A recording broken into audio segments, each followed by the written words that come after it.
Hey, welcome back to the Real Estate Excellence Podcast. Today I have a real special guest on the show. She is not only an amazing real estate agent, but she is also a content producer with over 87,000 YouTube subscribers and nearly 30,000 Instagram followers. She is a leading force in the real estate agent content production. She recently was on the Think Media podcast, which is to me, one of the best social media podcasts out there when it's what to do and how to do it. She has a business degree from Cal Poly and a master's degree from Biola University. My goal today is to dig deep into her vision of real estate agents and social media, specifically YouTube. Let's welcome the Wonder Woman of real estate, Loida Velasquez, to the show. Awesome. Thank you so much, Tracy. I'm really excited to talk to you today, and hopefully everyone that's listening is going to get a lot of valuable information. Sure, no doubt. I think, there's, as you were talking on the Think Media podcast, there's so many out there that want to get into social media. And in my process here, I'm going to dig in to see, because I know you're doing some coaching in that area, to see how we can, help some of these agents, break the ice, so to speak, there. But I want you to take a few minutes early in the podcast, as that's generally when most people, if they're listening, they're going to listen to this first few minutes. You have a new agent boot camp. It's not the first time you've done it, but part of your experience now, which is going on 8 years in real estate, you're doing these new agent boot camps. You have one on this Friday, March 10th. Tell us a little bit about it. Yes, so I'm going to be doing an in-person new agent boot camp out here at our office in Miami, Florida. I started doing these back in 2020 just to help agents that maybe are new in the business or have been in the business for some time but are still lost and confused as to what it takes. It's almost like a crash course on everything from working with buyers, sellers, setting up your business, communication, tonality. Everything that you can think of is condensed in what I'm going to be doing this Friday in one day. And yeah, any agent that's out here, especially in South Florida, I would definitely recommend for you to come out. Excellent. And anyone here in Northeast Florida that wants to travel down, maybe spend the weekend in Miami, Yeah. maybe I'd stop in there. Come be a reason to, I guess, a nice IRS tax deduction. Say you're going to go for business.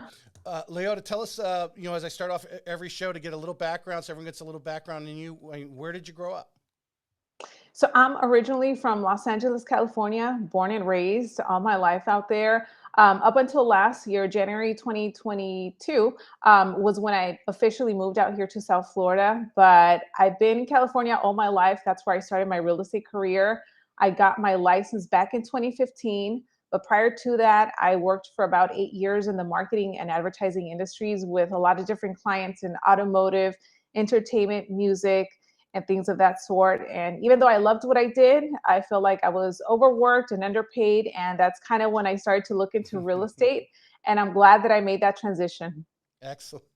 So you go to I've never heard of Biola though, so you have to explain that. But when what made your choice in Cal Poly, if that, or maybe that was your only choice, but you obviously have your business degrees, and tell us a little about what was your, as a young person, 18 years old, 19, 20, what was your vision of what your career, what kind of things did you think you were going to do or wanted to do? So I'm an only child. My family is all from Central America. So I was pretty much the first one in my family to go to college, get a degree. And for me, it was just kind of like, you know what, I'm going to do whatever it takes to succeed. I went to Cal Poly Pomona. That was a school that I had looked into. I ended up getting scholarships and grants, so I didn't have to pay anything to attend there, which I was blessed to have that opportunity. Mm-hmm. And yeah, so I went there. I got my degree in business and marketing. What's funny is that when I went to college, initially I went in under a sociology major because I thought, I want to work in a field where I can help people. And back then, that's the degree that I thought I had to get into. And it Right. wasn't until my first job doing marketing where I had to go out and meet people and promote different companies that I really saw that I actually love doing that. And that's kind of when I transitioned into marketing and advertising. And that's how I ended up with my degree in that field. And then going back to the MBA program, I thought back then that the only way for me to achieve a high level position and make six figures was to have an MBA. So that's kind of the route that I took. But once I got into real estate, I saw that, you don't even need a college degree to get Right. into real estate. Right. I saw your I don't know, it was one of your videos there. I was clicking through them and have been for the last few weeks, just trying to get as much background on you. But you actually were talking about it. I don't know, it was in one of your reels or one of your short video where you basically just left. You realize this in the master's degree that you really don't need this to make the Yeah. money you want. Yeah. Yeah, and initially it was hard for me to kind of make that decision because being, the first person in my family to get a college degree, an MBA would have been a big deal. But once I started to look into it, it was more like if I did end up going through with the program, it would just be to say that I got an MBA and a piece of paper, but I would have been in so much debt because when I got into the program, I was paying out of pocket. I Mm-hmm. didn't want any student loans, so I was paying $7,000 every semester, and it was adding up. And then, yeah, when I decided that I was going to go full force on real estate, I just made that decision, and I'm like, I'm going to make this happen, whatever it takes. And I just decided to part ways with that. Right. Being probably pretty much a generation older than you in that aspect, and what I've noticed in the last year and a half, almost closing in on 2 years of doing the podcast, I found so many really actually sub 30-year-old real estate agents that they just get it. I think they did listen to a mentor or whatever it is, and they learned very quickly. Because I mean, some of them right out of college, Mhm. where I don't think this industry, and I'd like your opinion. I mean, I don't think this industry 20 years ago, most young people sub 30 didn't even really think about it. But has social media changed that aspect of real estate? What do you think? I think there's so much information now accessible to everyone through YouTube and so many content creators that for me, if I had access to all of this information back then, I probably would have made so many different decisions and I probably would have gone into sales or some type of, career, maybe not real estate or I don't even know, but Right. I don't know if I would have gone to college, done something else. I would probably be in a completely different place. Right. And yeah, I feel like it's so much easier now for the right people if they look into the opportunities and stick to something like committedly. Right, right. You hit on something there about YouTube, which to me has just so many different things. That's why I really we're going to drill down on it. Um, you're right. Most people go the path that they, at least in my generation, I'm 20 years older than you. So alls we knew is what our parents did, our aunt and uncles, maybe friends of our parents, those people, those adults that were immediately around us all the time. And if there wasn't a real estate agent in that circle, you knew nothing about it. And most real estate agents that, back when I was growing up, in the 80s and into the 90s, we're older. I mean, that was the stereotypical was, in most cases, it was the spouse of someone who, had a good paying job, and the spouse kind of started off as a hobby and then it grew, it snowballed. Yeah. Yep. Yeah. Yeah, And now exactly. where young people can get into this business really right from the get go. And it's actually, to me, I think it's actually exciting. When I think back in my career and I didn't make any money and probably until I was in the early 30s before, and really actually probably got married before I started really making money. But, someone at 22, 23, fresh out of college, it really doesn't have that many bills. It actually can live at home with mom, can actually start their real estate business. Yeah, and I have seen so many agents that, graduate high school, they decide, I'm going to get into real estate. They get a coach and they do everything that that coach says. And by the time they're 21, they even have, investment properties are doing really Yeah. great. And it's amazing to see that you don't actually have to go to college or get a degree. Like if you put your mind to it, you can do this. Yeah, yeah. And we're gonna, we'll talk about it here. Watch out. I mean, we can get to you because now you eventually get into real estate in 2015.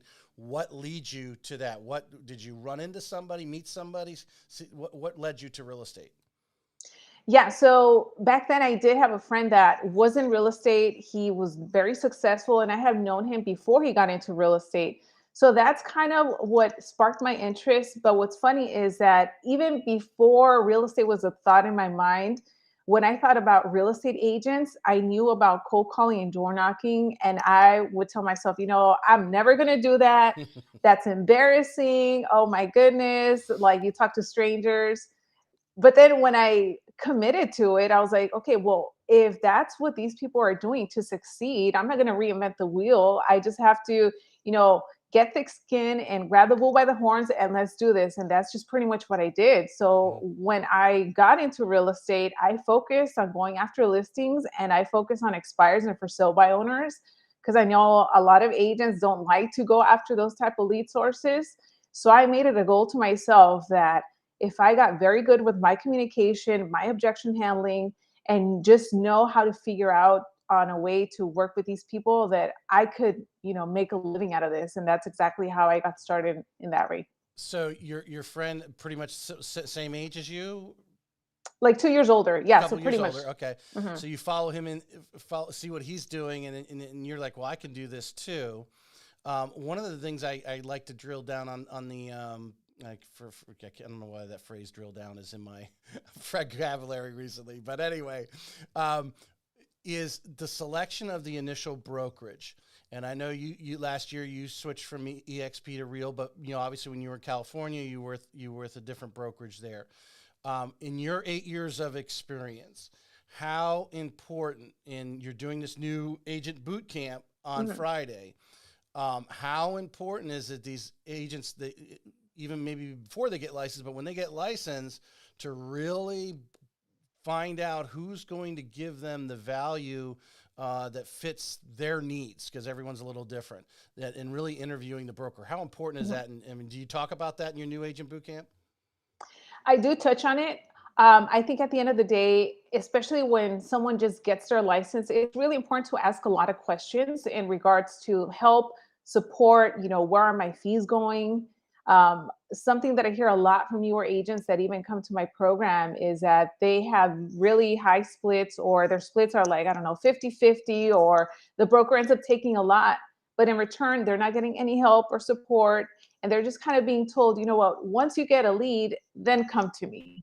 But the agent doesn't even know how to get a lead or how do you Right, communicate. So right. it's really important to start to ask these questions, see how accessible the brokers are to you if you ever need any type of help, support, and writing up an offer, talking to a client, or things like that. Because if not, I feel like that's when you start to see agents kind of bouncing around from brokerages to different brokerages just to see, who's going to give me what, and where am I going to get the help from. Or fall out. I mean, like we know, like Exactly. 80% don't even make their renewal, right? So Yes. their first renewal, and often it could be that first step, making the wrong first step into the wrong brokerage and not understanding. Yeah. I really drill down with that with the agents, because I really I see them move around. But then again, I have seen some really successful teams move from some really good brokerages, and move to other really good brokerages for different things, because eventually what I've seen in a study of over 20 months of in interviewing over 100 agents, there comes a lid in the value, right? That brokerage only takes them so far in the journey, and then it's like, okay, I'm running out of track here, I need to jump into the next Mhm. brokerage that's going to take me to the next level. Yeah, exactly. That's what I see as well, and that's kind of how my transition has been as well. Being from different, going to different brokerages, it gets to a point that there's other companies that you see offer you things that will help you take your business to that next level. Mhm.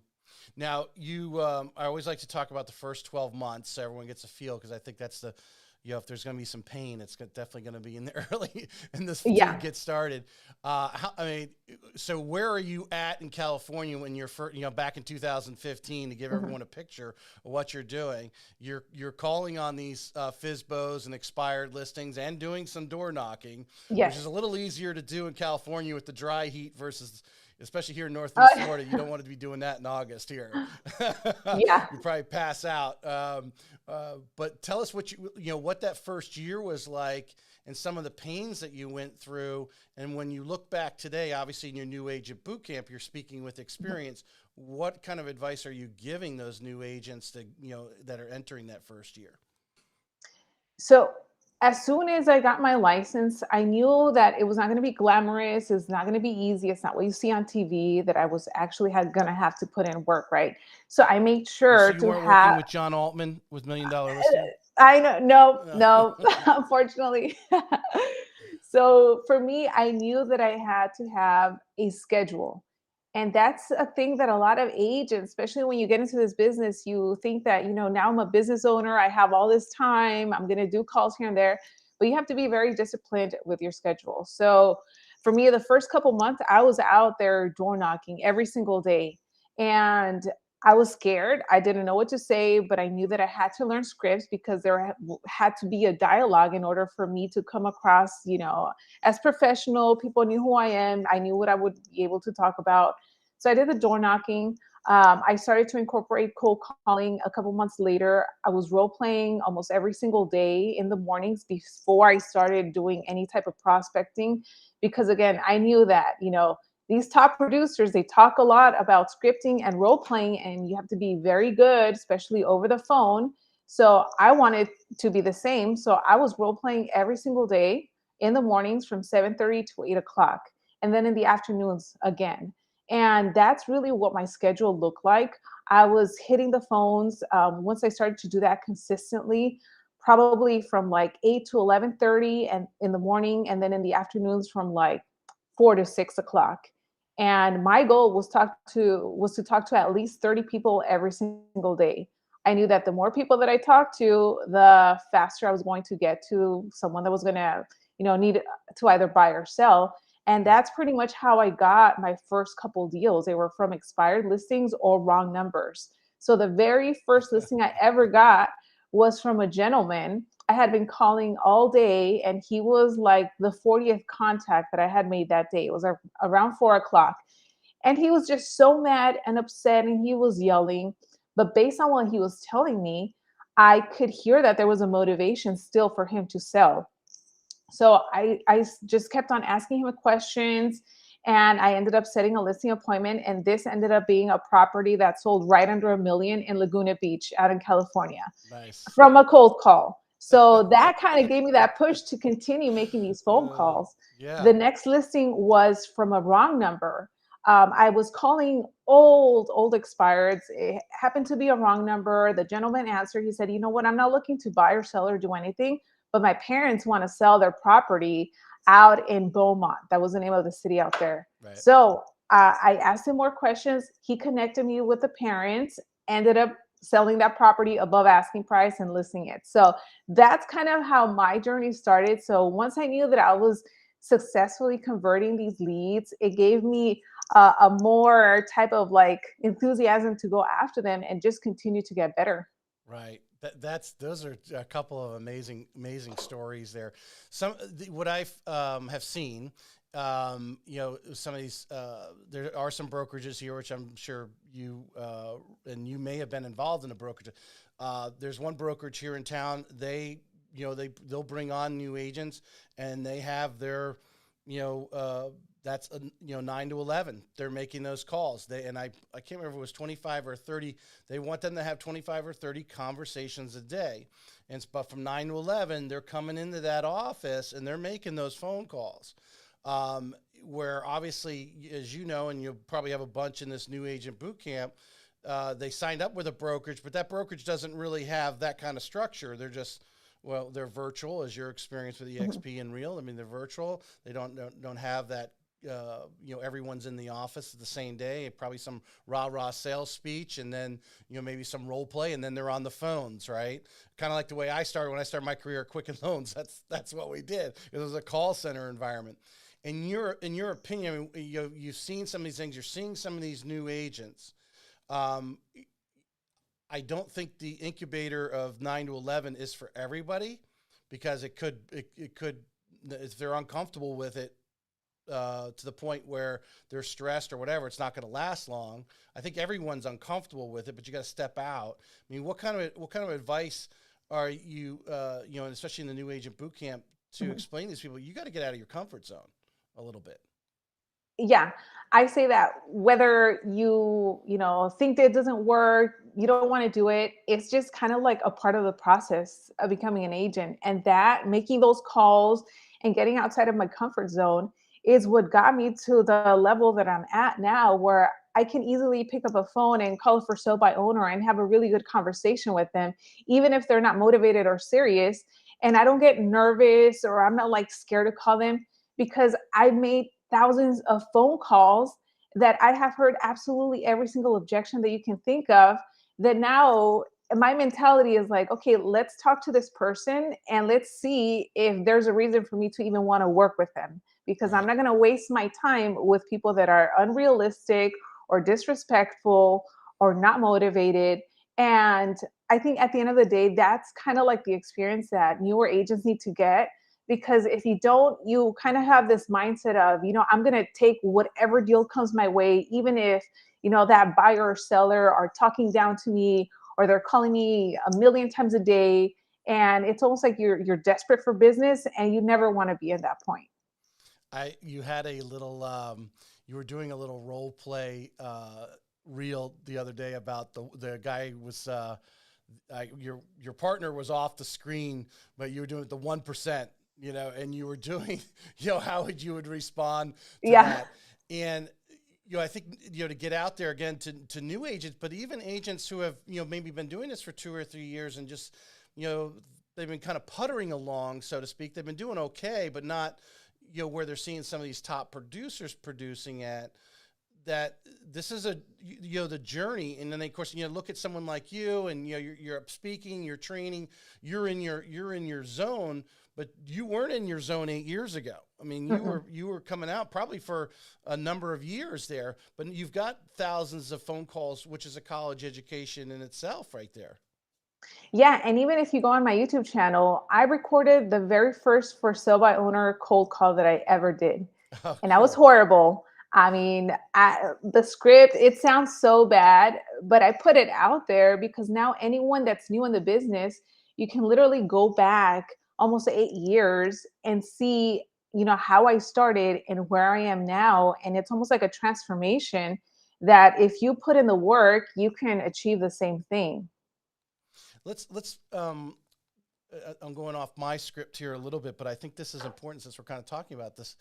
People fear that phone call, but it's not that you need to stay, in my opinion, and you correct me if I'm wrong, you have a goal of that call. And I assume it's to set an appointment. And Yes. whether you can do that in 45 seconds or a minute, or it takes you 10 minutes to do it, you have to figure out what is your path to close them on creating that appointment. Am I correct? Yes, correct. So what are some of the things when you're teaching some of these new agents on that call? Some of the little, being in sales as long as I have, I mean, there's trigger terms and phrases Yeah. that what people say or the questions they ask. What are some things that they need to be like zoned in on? So you want to pretty much find out what the pain point is for this person. If it's a for sale by owner or any type of seller, why are they looking to sell? What happens if the home doesn't sell? Where are they going to be moving to next? I think a mistake that a lot of agents make is that they're trying to just set an appointment and it's all about me and I can sell your house and I'm the best agent. When in reality, you're probably going to sound like every other agent calling this person. So I like to say, find out about them and kind of see if you can help them, because there will be a lot of sellers also that you just can't help. I've gotten a lot of people that tell me, you know what, I'm for sale by owner. I want $1 million for my house, when I know that neighborhood is going for 700,000. Right. And you have to be very straightforward when you're making these phone calls and talking to these people. And I think this comes with, repetition of making these calls, of getting to the point where now I will tell someone, if they tell me they want 1 million and I know it's 700, I will say, you know what, Tracy, at this point, you're better off just starting to unpack, because you're not going to get $1 million right now. Right. If And you I do, say if you do, we'll get the mover for you. exactly. Yes. So then, yeah, it's all about asking questions, and a lot of people, once you let them talk, they will tell you everything that you need to know to see how you can navigate and take control of the conversation. I like to use a lot of pattern interrupts. So something that people say a lot, especially when I'm cold calling, oh, you're the 50th agent. Oh, okay, yeah. Well, you sound frustrated. Tell me what happened.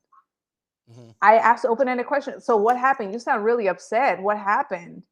And Yeah, that's so something they're that a going to lot tell of you agents one of don't two ask. things. And when you say that, they're either Mhm, actually going to tell you, I haven't liked the other 49 agents, or they're going to mhm. tell you, well, I don't want to use an agent because, and then that starts the conversation, doesn't it? Yeah. And all I want is for them to start talking to me, because then at that point, again, this goes back to you role playing. You have to be very sharp. If you're stumbling over your words, if you don't know what to say, you're probably going to lose that person and they're not going to want to continue that conversation. But it's happened so many times with me that people are really upset initially, but once I start talking to them, they get to a point that tell me, you know what, you're the only agent that I've had such a long conversation with. Everyone that's called me, they just want, to get a listing, and they're rude and they tell me that I'm dumb, and you're actually, listening to me. And at the end of the day, that's all I want. I want a reason for them to remember me over everyone else. Are you doing any pre-investigation on the property of the ad? Are you looking up anything before you're actually making the call, or just blindly just knowing it's a for sale by owner, just calling them? Just blindly. I call them. If it's on Zillow, I'll pull it up. But just what I see on the spot, that's what I do. I Hmm. don't do like any research to see how much they owe or how long they've lived there or if there's any pictures. I'd rather, if I get them on the phone, I'll start asking some questions and figuring things out. And then maybe as I'm on the phone with them, I'll pull up the title report. There's, a way that or even like expires, I'll pull up the MLS so that I can find out more information, but I'm Hmm. never doing any research up front. Because that can actually, one, you can waste a lot of time doing that, and then they Yeah, don't answer the phone. That would be it's one thing. exactly.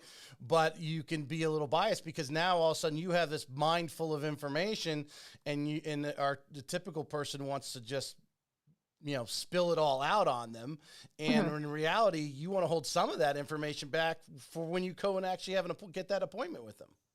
Yes, exactly. And I also, when I'm making cold calls and I'm using a dialer, I don't like to look at the price points, especially out in California. I would see a lot of, million, 2 million, 5, 10 million. Hmm. And that scares a lot of agents because they think, oh my gosh, it's a $5 million property. It's like we're talking to a whole different type of human species or something. Right, When in right. reality, they're just a regular person like you and me. So I never like to look at the prices. Once someone picks up the phone, then I'll look up the information. And it's happened where I've had a conversation with a property owner of a $10 million property. And I'm like, oh, wow, that property is actually 10 million. But he sounded, just like a regular person like you and me. Hmm. All right, so just to transition and stay on my pace to what I really want to dig into in the social media, to sum up, where you recently last summer went over to Real, you came here to Florida basically a year ago. Last summer, you guys decided Team BC decides to go. Actually, that was quite include Real and tell us a little about Team BC. Yes, Team BC with my partner, Brian Casella, that's the BC and the team. Hmm. He's the one that when I got into real estate, he's the one that I was looking up after. So everything that he was doing, that's kind of how we created the team. We're nationwide. We have over 20 agents right now across the US. And he's also big on social media. I created my social media. So it got to the point that as we were creating content for agents were reaching out about wanting to join the team, about wanting us to train them. And that's kind of how the team came about. The when you made that transition from EXP to Real, the pretty much did all the agents come over with you? How was Pretty that? much. I think there was maybe like a one or two that didn't, but for Hmm. the most part, they all saw what we were doing and made the And switch. the opportunities there. Mhm. Um, what do you think are three qualities of a successful real estate agent? Three qualities. One of them, for sure, I would say commitment. Mm-hmm. And the reason that I say that is because I hear this all the time. Initially, everyone's really excited. Oh, I'm going to kill it in real estate. I'm going to do all these sales and blah, blah, blah. Then a month, 2 months, 3 months comes by, they haven't done a deal, and then they start questioning whether what they're doing is working or not. Or they think that what they're doing is not working, so they start to change things up, and they start looking at a whole bunch of different people, different coaches, different trainers, when in reality, you're just not sticking long enough to something that you're supposed to be doing. So Right. being 100% like committed along with being disciplined. Okay. Along with that, um, great communication and listening. In this business, this is what's going to set you apart, because you talk to so many people, different personalities, different ages. It could be a younger 20-year-old or someone in their 70s or 80s. Everyone has so many things going on in their life. And when you're talking to them, you need to be able to kind of um, have a conversation so that they remember you and they also see you as an expert. Many times I have had conversations with people that are business owners, millionaires, or people that I have never even met. I call them, we have great conversations. I end up getting a listing and I just end up docu-signing them everything, because how I presented myself, even on the phone, with the emails that I sent, they knew that I was the right agent for them.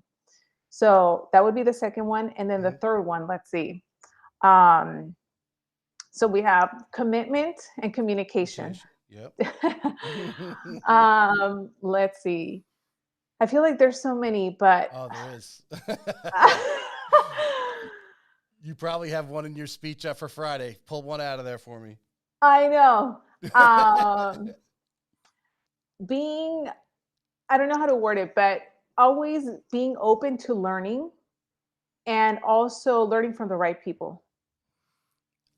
Which is an awesome way again, another thing with a lot of the agents that I hear is education. And I Mhm. see so many agents, the only time you ever see them is when they need to get their CE credits at the board Yeah. for renewal. They're not showing up to whether maybe a lender's putting something on or a title company's putting something on, or there's an alternative place where they're teaching something.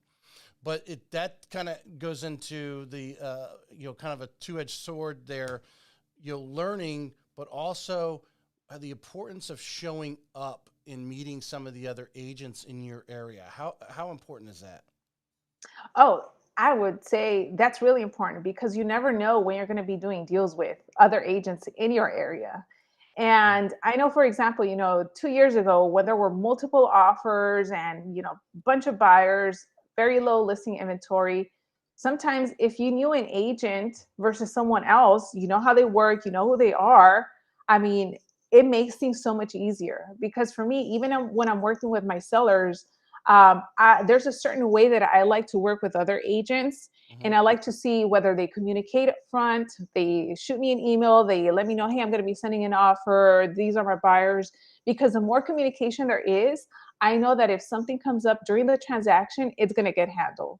The last thing I want is for like someone to go silent and ghost and I never hear from them. And then, next thing you know, Right. the deal's dead. Well, when you've worked being in California, you're working at a higher price point. Well, in Miami, you're kind of I assume maybe just a little bit lower average in the Miami, but still, whether you're dealing with the $500,000 home or the $5 million home, um, knowing that agent on the other end, that seller could have picked up somebody who just got started and who they knew was the niece of whomever and listed their home. Some of them Mhm. don't fathom, because they're selling a $5 million home, that maybe the quality of the agent wasn't important to them. Um, but when like you said, when you're on the other end of those deals, the importance of knowing them, especially when there's multiple offers.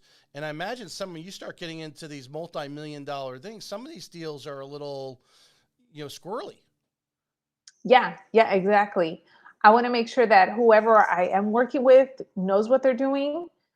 Because again, the last thing that I want happening is that maybe there's an agent that they think their buyer is approved when they're really not. And they're just Mm-hmm. going based off of, he said, she said that they have this amount of money.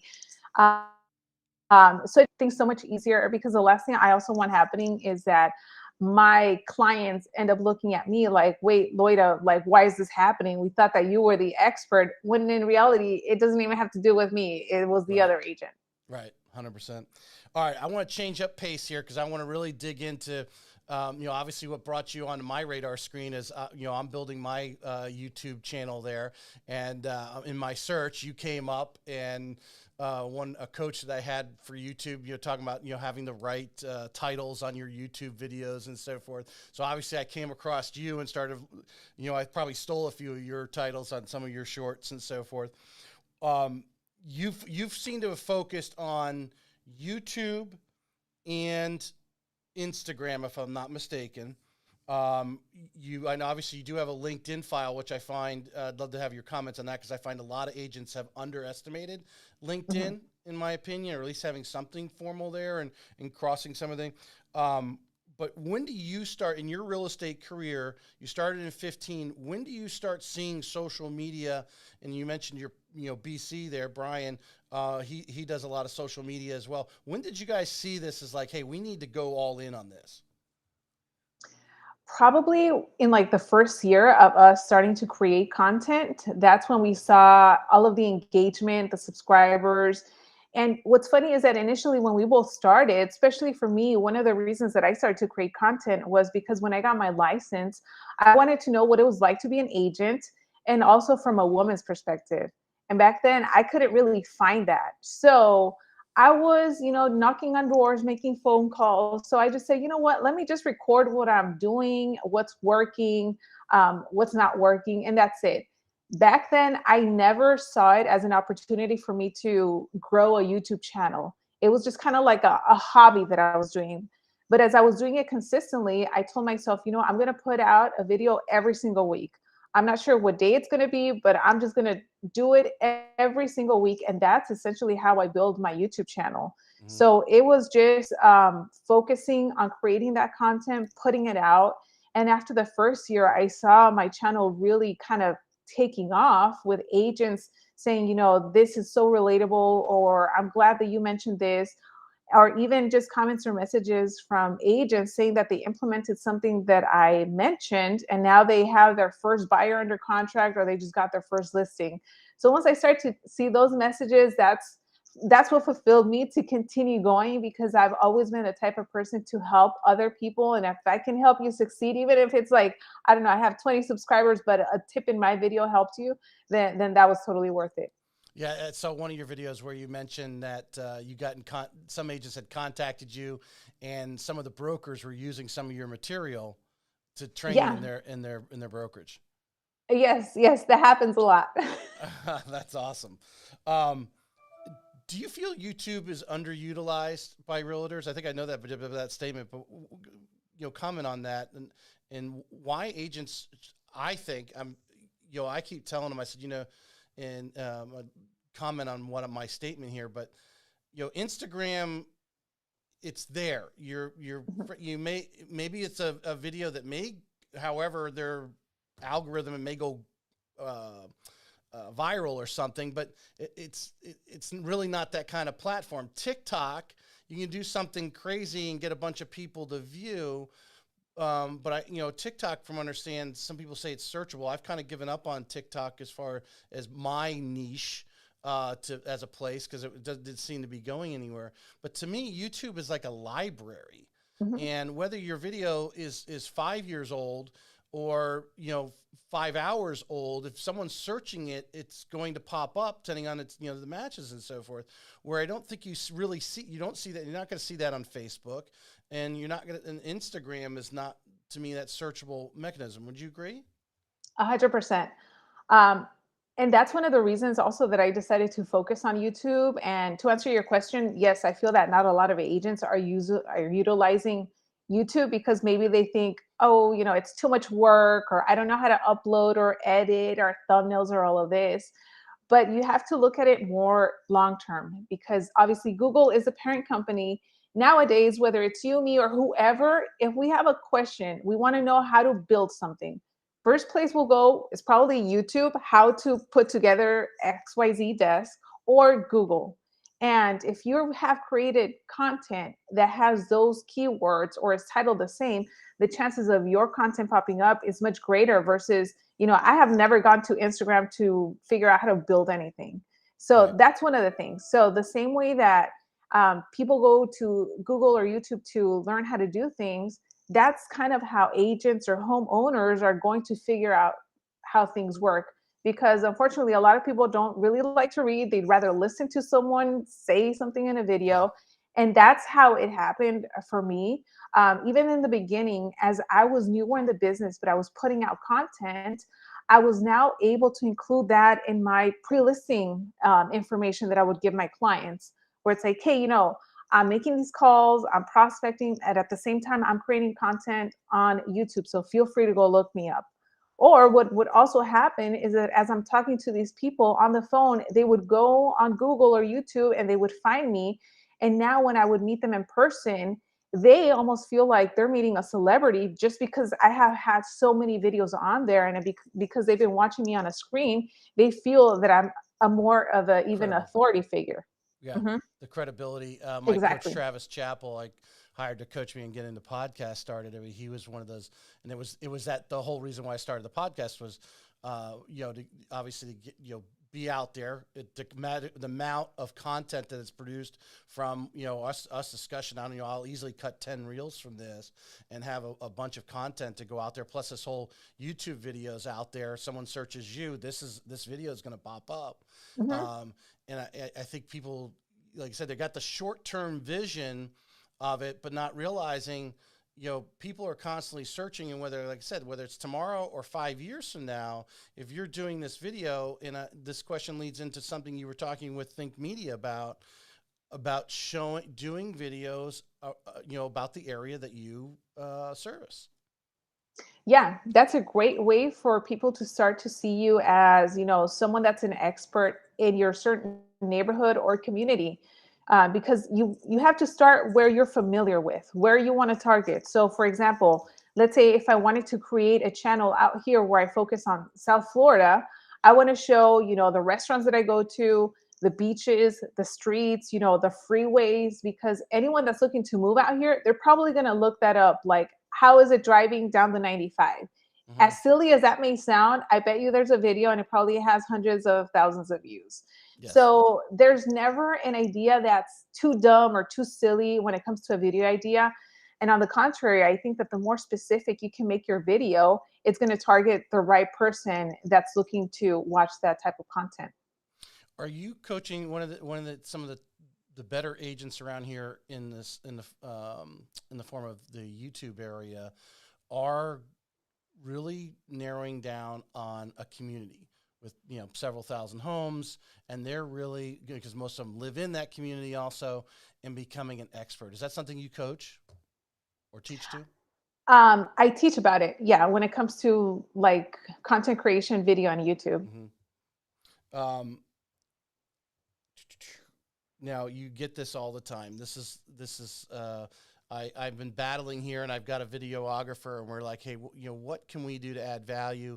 Obviously, expose him. He's been doing some work with some of the agents and so forth that I've been introducing him to, and we're like, we need to have a YouTube school, right? Or just creating the reels, right?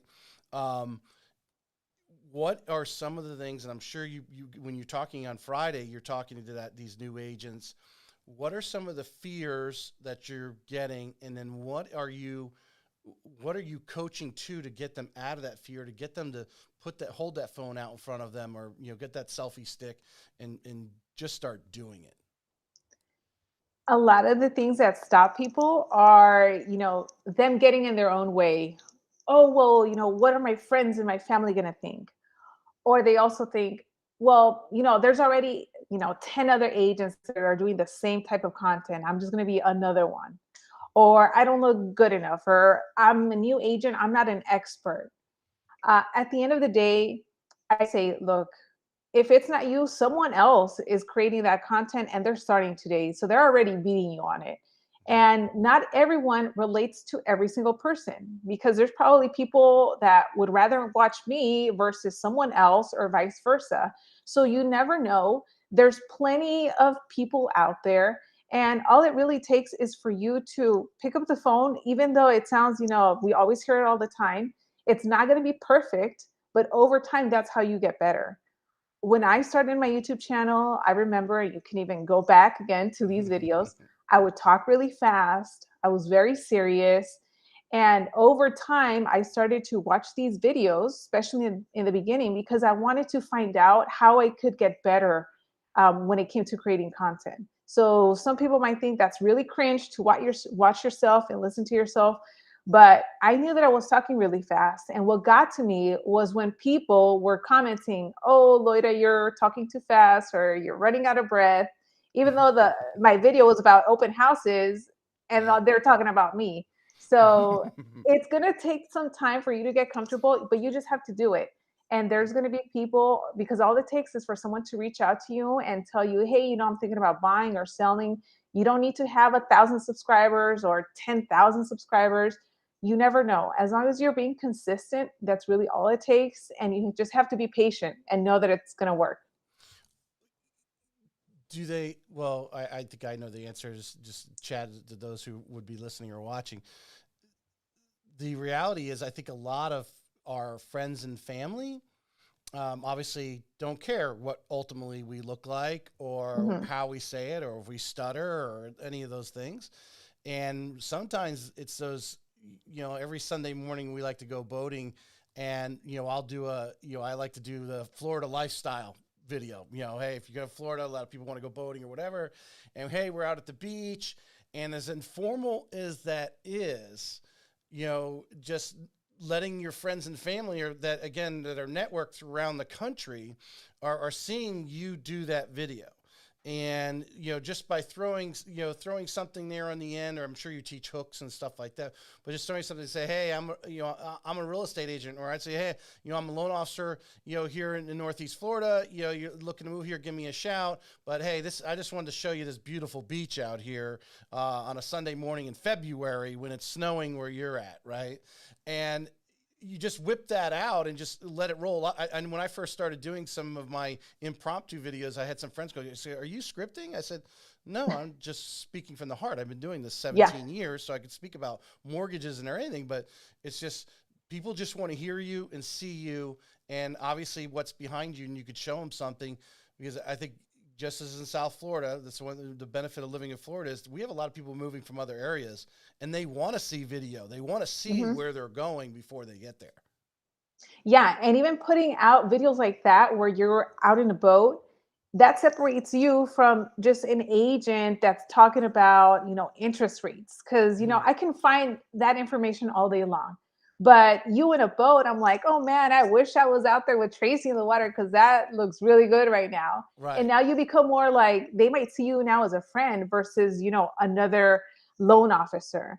And going back to video, it's so important also because there are so many agents. There's hundreds and thousands of agents, but what's going to separate you from others and what's going to make you memorable is you. If people can put a face to the name, now they're going to know, "Oh, okay, that's Loida. She's a real estate agent out there in California and Florida." Versus, if you have a common name, people are not going to know. They'll be like, "Oh, Jim. I don't know which Jim this is." Right, right, right. Well, you made a good statement there. I mean, that the commonalities, like boating, they may be Mhm. boaters, and so they're like, "Oh, well, he's out in the we want to be able to boat when we get down there, and maybe that's Yeah. someone I should contact." Now you have something in common, which starts to create a bond and create a relationship. Exactly, Right. exactly. Yeah, so even Um, the content that you put out, I would say, you have to have a balance. Make sure that you are incorporating your personality and what you like, because many times people relate to you for other things that are not even real estate related. now you are bilingual. I picked this up on the Think Media podcast. You also have a YouTube channel where you're speaking Spanish. Yes, correct. I started to create content in Spanish for consumers. Right. Now, I know you guys went through that. Should someone do that, obviously you want to get good at your craft before you start, opening multiple channels. It can be difficult. But what are you seeing in the fact, because that's a bond itself, right? We have a Mhm. lot of people here where Spanish is their primary language. So having been around bilinguals, a lot of times, yeah, even though they could speak English clearly, they would rather actually talk in Spanish in the business transaction because that's their primary language. And what are you seeing, especially in South Florida? And all Florida's well, a lot of the areas are qualified for that, but obviously in your area, there's a high concentration of our Spanish speaking friends. Yes. So I have my YouTube channel where I post this content, but I actually started that content on TikTok. Um, I had never really like dabbled with TikTok, but the reason that I started to post more specifically Spanish content on there was because I would always see, older people that I know on TikTok. And I'm like, if they're on TikTok, what are they watching? Let me go Yeah. the educational route. I'm not going to Right. be dancing or pointing. I'm going to make my TikTok account specifically educational, up to, 30 seconds to a minute tips to consumers. So I started posting 3 times a day for 2 weeks straight just to see. It was kind of like a test.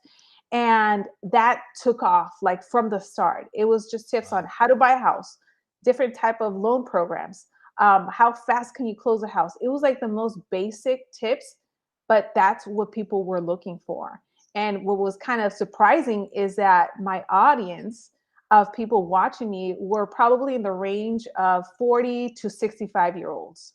So on Interesting. TikTok, reaching out, and it got to the point that it was crazy. They were messaging me, DMing me, telling me their life story, what they're looking to do, calling me. I created a business WhatsApp because a lot of the Hispanic community, that's how they like to communicate. Hmm. And when I saw that happening, I said, you know what, let me repurpose all of this content and put it on YouTube. And I created its own YouTube channel.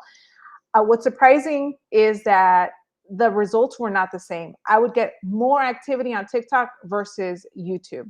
On YouTube, I was getting more agents following my Spanish account, Hmm. but I still wanted to make sure that all of my Spanish content was on there. But that's kind of how that got started. Interesting. Why do you think that is for? Because the Spanish consumer, Spanish speaking consumer, was more on TikTok or more active there than YouTube. Do you have any I, insight? I, no, I'm not sure exactly how it is, or why. I Mm, probably should look more into it. But yeah, from what my experience has been, pretty much all of them were there. I'm sure that there's a lot of Spanish speakers that watch maybe other content creators on YouTube, but from my specific, case, everyone was on TikTok. So I just decided to go, full force on that. yeah. I created, its own specific CRM. I had one of my little cousins in Central America repurposing my content and writing the tags because I was now trying to leverage, because now this is a legit business off of Right. TikTok. That's cool. That's cool. Um, the length of the videos. I noticed. You have YouTube Shorts. Um, but not like thousands of them. You Mhm. do have a lot of videos that are, seem to be in the 5, 10, less than 15-minute instructional type videos. In your experience, where are you gaining ground? Because I think media, they think, YouTube Shorts in 2023 is where it's at. I know, listen to his different podcasts and YouTube videos, but what are you seeing in in our niche here, basically, Mhm. as far as length of video? So I have been putting out a lot of shorts, just like you mentioned. And in terms of subscribers, that hasn't really gained me specifically a lot of subscribers. A lot of my audience and subscribers are coming from longer form content. So when I do like 10 to 12-minute videos where it's, step by steps or how to's, that's where I'm seeing a lot of really good results and engagement specifically for my channel. Interesting. Now, are you scripting out that whole 10 minutes? When you structure a 10-minute video, because I think for anyone listening, if you're not doing social media right now, that's an advanced level of instruction. I think Loida, would agree with me. It's easy to do, 45 seconds on one particular point, like how to apply for a mortgage, or, tips, here's 3 great attributes of a good real estate agent you need to be looking for. You could do that in 45 seconds, but 10 minutes takes a little bit longer. Are you scripting that whole thing out?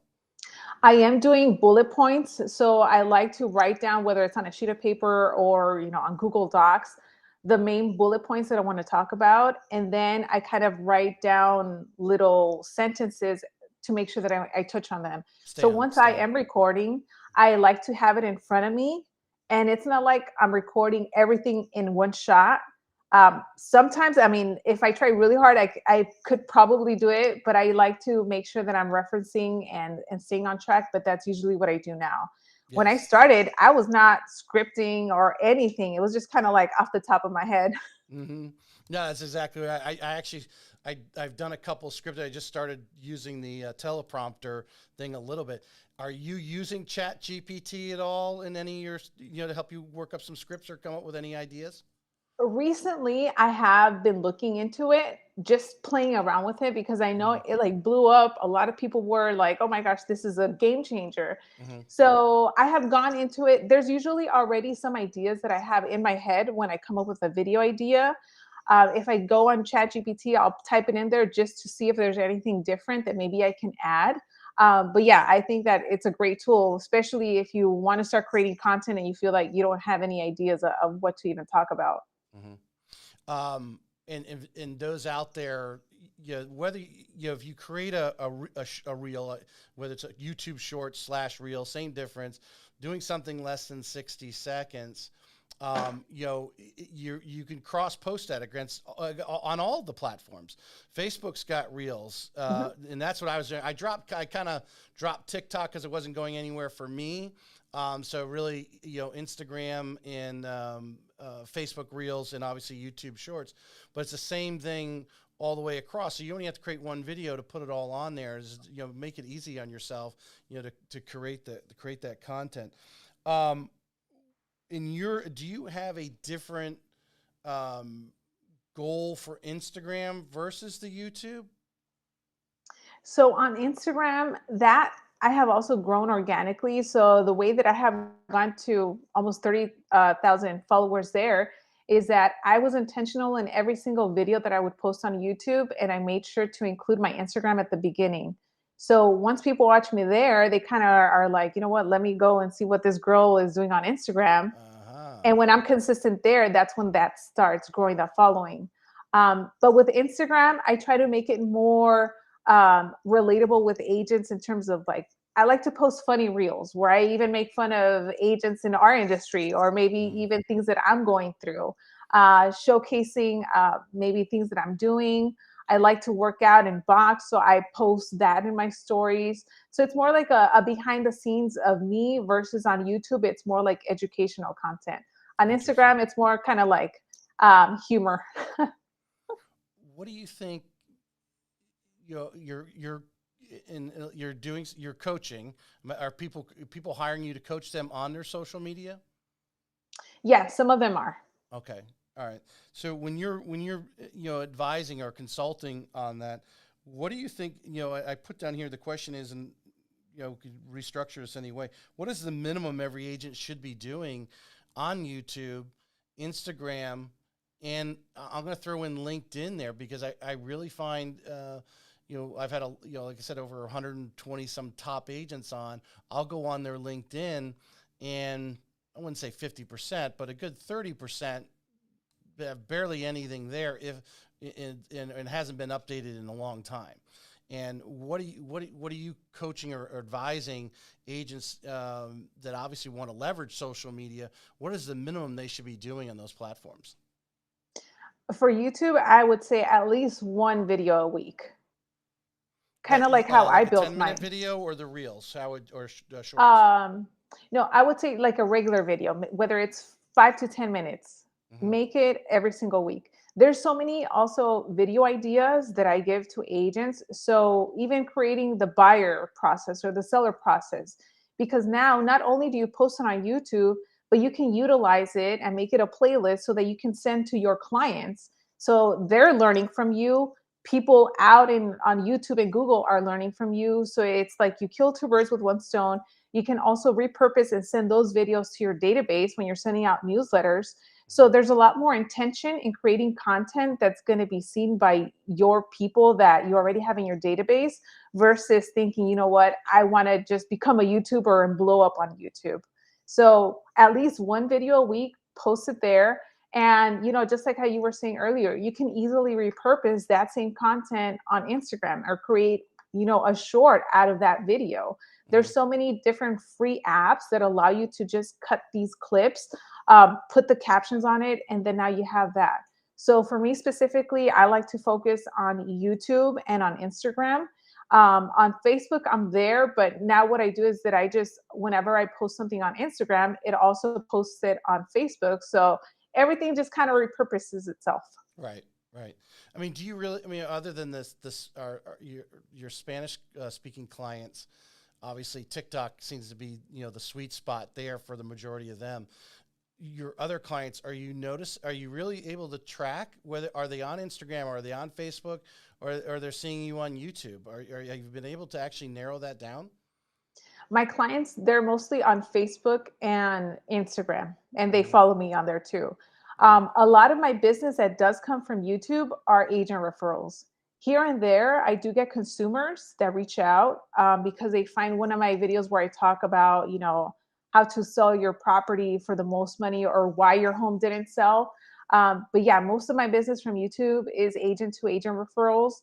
And then any clients that I do end up meeting with, most of the times they have found me on YouTube and then they just follow me on all of my social media platforms that I'm active in.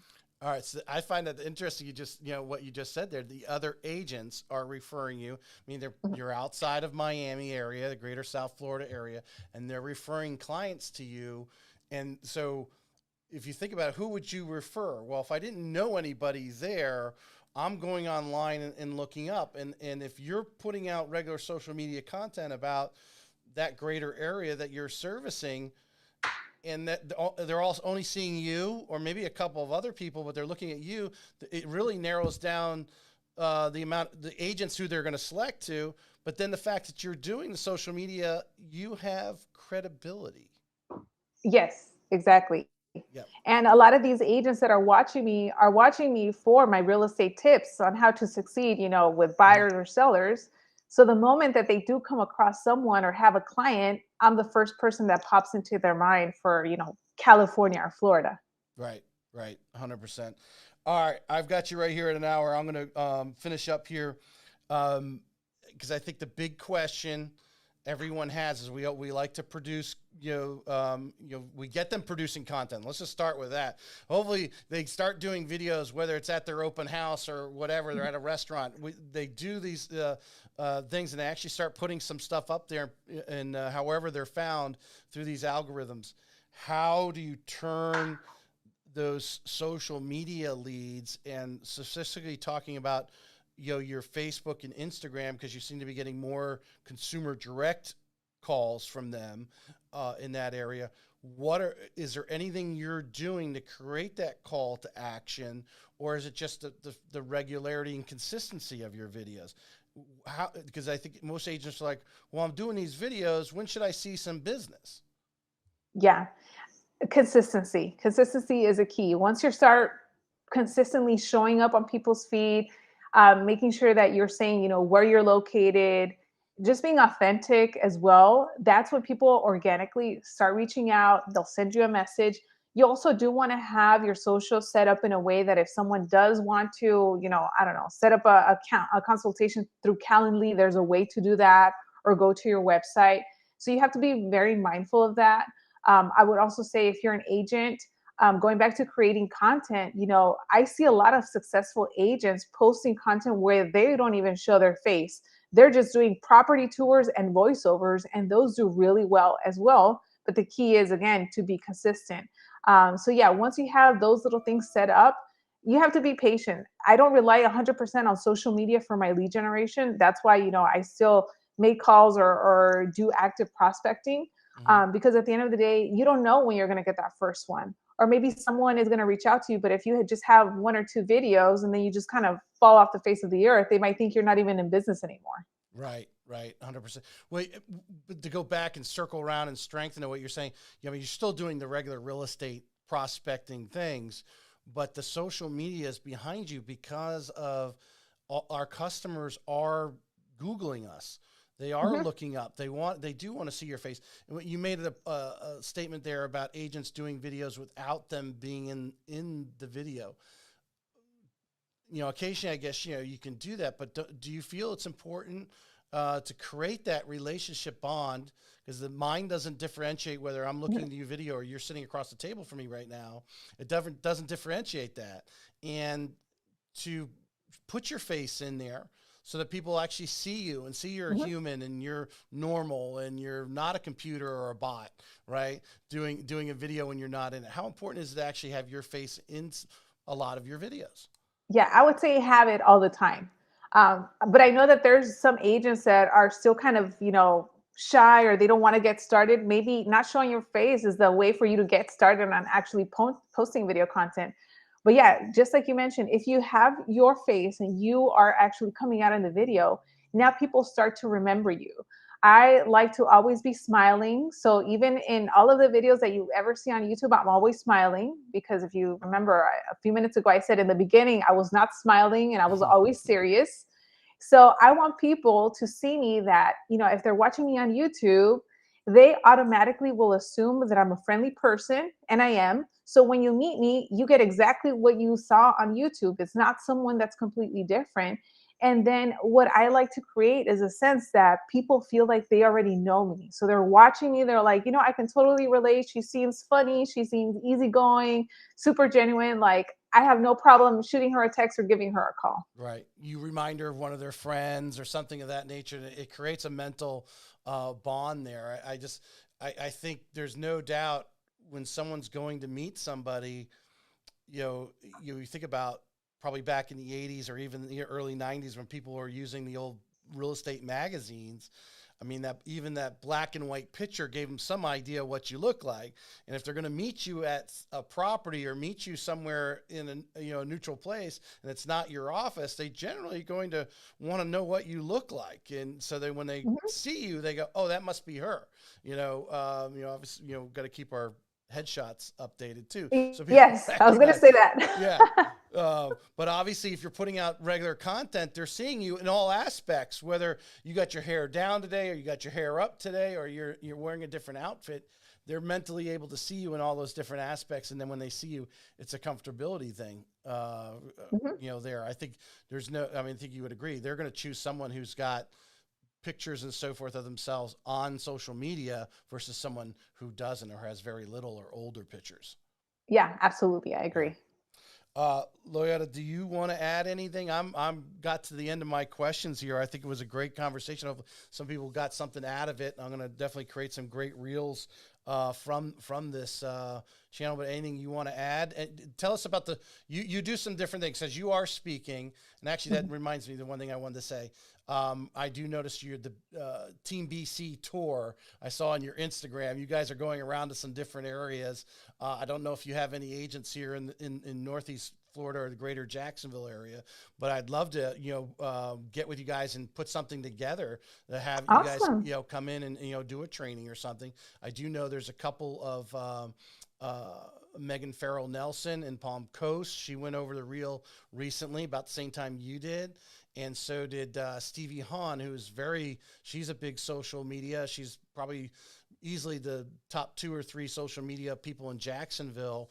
She does a lot of video, but she went over to Reel as well about the same time you did, I think last Yeah, summer, yeah, I know whatever they were Stevie. doing.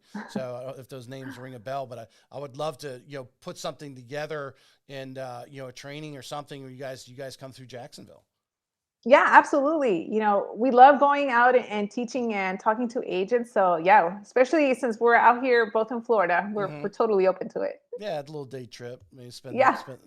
there's some treasures up here too, like St. Augustine and Fernandina Beach as well, to spend the weekend at and enjoy that too. So, Yeah, um, it is awesome. yep. I appreciate. I'm going to also, if I want to introduce you. I had her on the podcast. If you look You're episode 130. She was episode 125. Her name is Heather Monahan.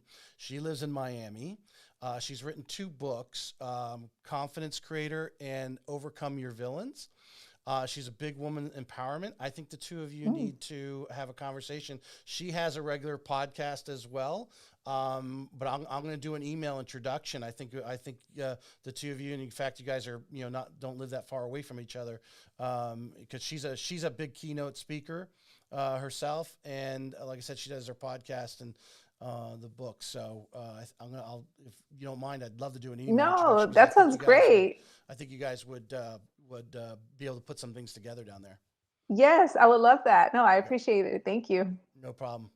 I appreciate you, and I'll send you the whole video in case there's some things in here you want to cut out. I'll send you my Google Drive link with the video in it, so you'll have it as well. Awesome. Awesome. Thank you, Tracy. Loida, I appreciate you coming on. Thanks. Thank you. You have a super day. Okay. You Bye-bye. too. Bye.